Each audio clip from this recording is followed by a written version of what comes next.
All right, now it's time to plant the squash. I like the yellow crook neck squash myself. It's real simple to grow and it produces quite a bit.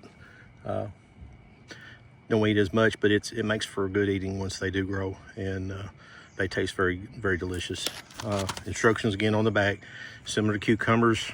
You get up a little hill, it says 9 to 12 inches and 2 feet across. That's about how much I do on this one. Put a few seeds. I put 3, just because 3 will start growing, and then I'll weed out the 2 weakest ones and let the strongest one grow, and that usually does the trick.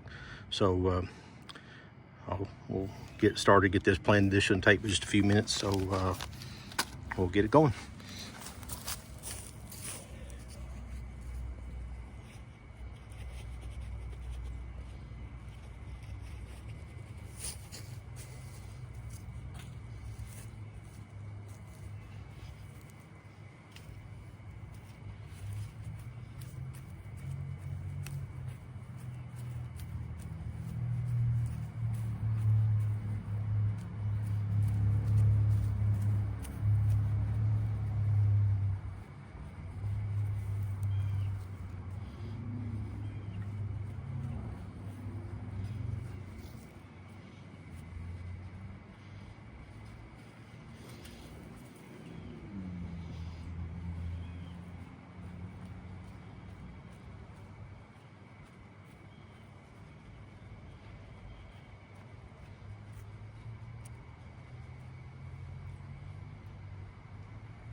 All right, I put 4 in each one on each mound. All I do is just cover them up a little bit of dirt.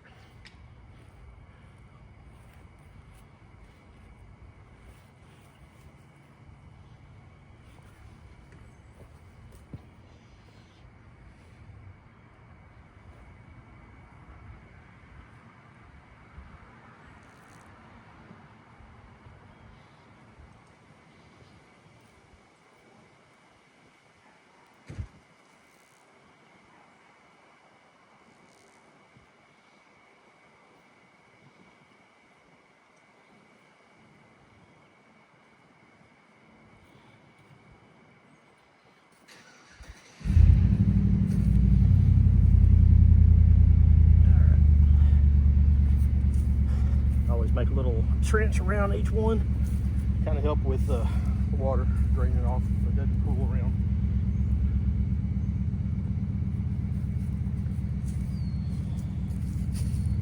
That was a little offside, but that's okay. It'll still work. Alrighty, that is the yellow crooked neck squash planting. Very simple, very easy to do, and it turns out really well. You don't just have to worry about the squash beetles. That's what I was telling people, that the biggest problem we have here, squash beetles sometimes like to come in, and when they take over a plant, that it's basically dead. You might as well just get rid of it, because you can't salvage usually. So what I recommend is using some type of insecticide. I primarily use 7 Dust, and that's only once the leaves start getting out, get big. That's when the bugs have a tendency to show up and start laying their eggs. You have to look on the underside of the leaves for little black dots.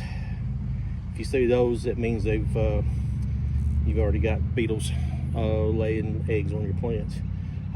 You can 7 Dust them really good, cut off the infected leaf, but probably you're going to have a lot more just from that one bug, or that one egg laying.